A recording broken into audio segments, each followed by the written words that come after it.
Yeah, what's up, mother lovers? This is Mighty Mystro, aka Mice Diggy, out of the Natural Born Spitters. Right about now, you can call me Digman Freud.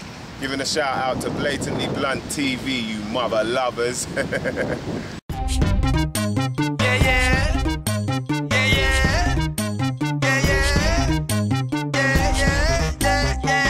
My name's Mystro. I've been doing this for about 10 years now, putting out music independently. I come from the hip-hop circuit, you know what I mean, with the likes of people like Task Force, Skinny Man, Jest, you know, Rodney P, Ty, Black Twang are some of the people that I looked up to when I was coming up. And I started hitting the open mic circuit. I was lucky enough to get my first single out with one of the legendary record stores called Deal Real Records, the first one. And on my single, I managed to get a chance to feature Skinny Man and my boy Jargon. Me and Jargon are the Natural Born Spitters. And then from there, it's just been a whirlwind of, going around Europe, putting out music from here to Australia to New Zealand, touring around the world as well. And you know what I mean? I'm here right now pushing that Digman Freud. That's the new EP that I got. Wicked.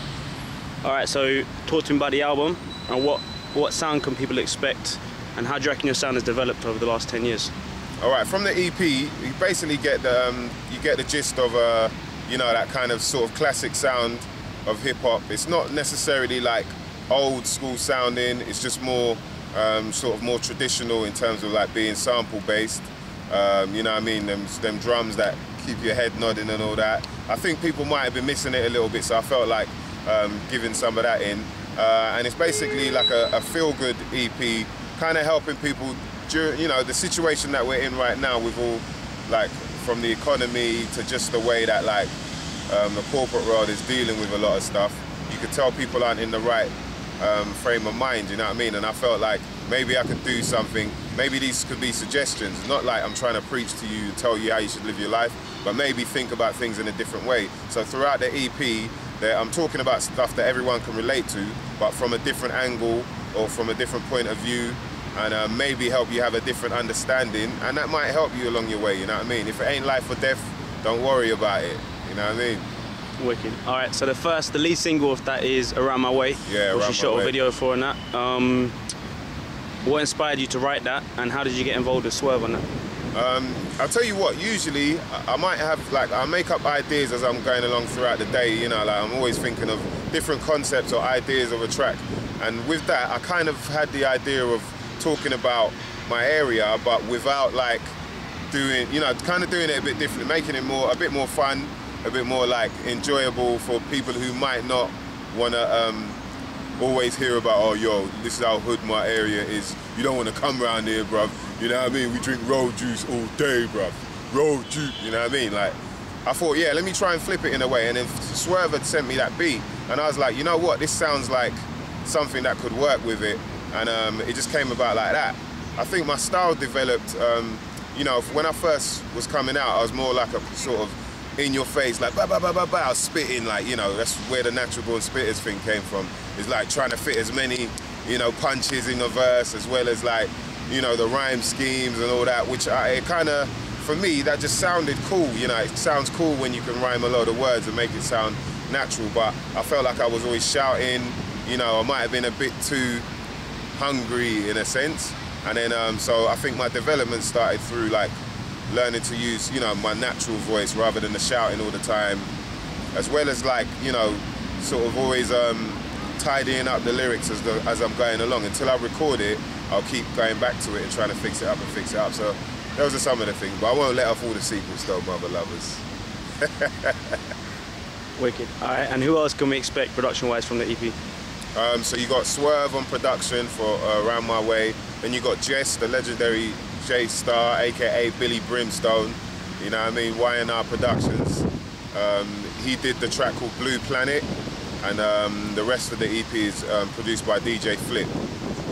Yeah, so it's a nice round thing as well. I've got quite a few features on there, but when you listen to it, it doesn't sound like, whoa, there's hardly any Mystro on there. There's just one posse cut and the rest are just singers on the hooks or bridges, you know what I mean? Cool. On your track Merry Go Round, you're talking about the kids of today, like the youth. Do you think they're a lot worse now than they were when you were growing up, when you were a kid? Yeah, you know what? On merry-go-round, I'm actually talking about politicians. I'm talking about people that run the world. But it's funny you say that, because just earlier, I was reading an interview that was done over the phone. You know, so it's transcribed and it's all a bit messy. But then, yeah, they kind of did a review of the EP, and they said, oh, you know, Mystro's talking about the youths of today. And it's funny because obviously, you know, you didn't get it that way. But if you go back and listen to merry-go-round and now think about the people that kind of run the world, like from politicians to, you know, well, like when I'm saying nowadays they don't want to play doctors and nurses, I'm talking about regular people don't want to be doctors or nurses anymore because, you know, it's like, is it worth it? They don't really get paid that much. So yeah, I'm glad that's going over people's heads, because that's what it's about, MCs. And the Blue Planet track, that's about the streets, is it? Yeah, that's about us and how we're living from just everyday life to even parts of like how the music business goes and how the corporate world works. And then in you know, rounding it off with the fact that our environment isn't really, you know, how it should be, you know. Obviously, a lot of people are saying that the grime scene has kind of put the UK hip-hop scene a bit in the shade, you know, in the backwater. Do you think that's true, or do you think that they complement each other? Yeah, I think definitely, like, you know, over the years of grime blowing up, it's kind of, for one, I'd say that it's made, you know, people on the hip-hop side of things, like making the music, feel that that's what they're meant to do. Not everybody, some people, it's made them feel like, okay, this is what I'm meant to do to blow up, or, you know, so it's whatever you feel you want to get out of it. If that's what you want to be, your face here, there and everywhere, and then you jump on grime and do grime, that's fair enough. But to me, it does stem from the same, you know, like hip-hop. You've had hip-hop, which kind of influenced, you know, like the sort of, the mash of like hardcore into going into drum and bass and whatnot, into jungle, sorry. You know, like people that were making jungle back in the day, a lot of them were either hip-hop producers or DJs, or they were into hip-hop in some form or way. So the influences stem from there anyway. And then the UK, being that we're such a melting pot of different styles of music, you know, drum and bass mashed into like the sort of, you know, a bit more of a dancey thing. People started doing the garage thing. Garage moved into grime, you know. But at the end of the day, people are spitting on it, whether, you know, they're rapping or whatever you want to call it, people are rhyming over the beats. And then I think that it just kind of got to a place where, because it was a younger crowd as well, this is more what's hip, you know, this is what the sort of industry, the labels and that feel like, this is more what's hip, this is what's going to sell. So they're pushing more into that style of music, and then it's making hip-hop heads feel like, oh, like either the people that want to buy it go, oh, maybe I should be into grime, and, you know, like kind of forgetting about the hip-hop, or it's made the hip-hop, like people making it, feel like, oh, maybe I'm supposed to be, you know, and it's kind of getting messed up in the head.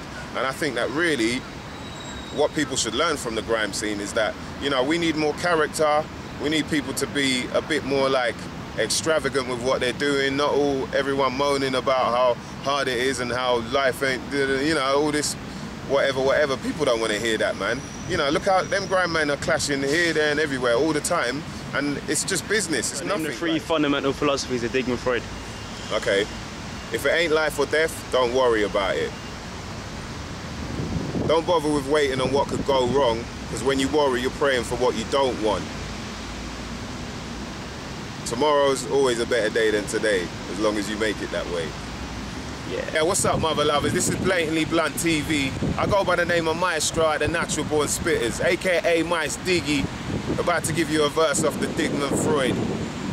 Hey yo, live from the land of the underground dwellers with a bunch of sound fellas. The one without measures, never one to sound jealous. But could someone out tell us why the world won't act the same? I'll tell you why, cause the world don't have his brain. This man is strange, but only to the closed mind. F dropping jewels, bruv, he throw you in a gold mine. He does seminars, but you could call him shows fine. Heard the same material, they stole it from his clothesline.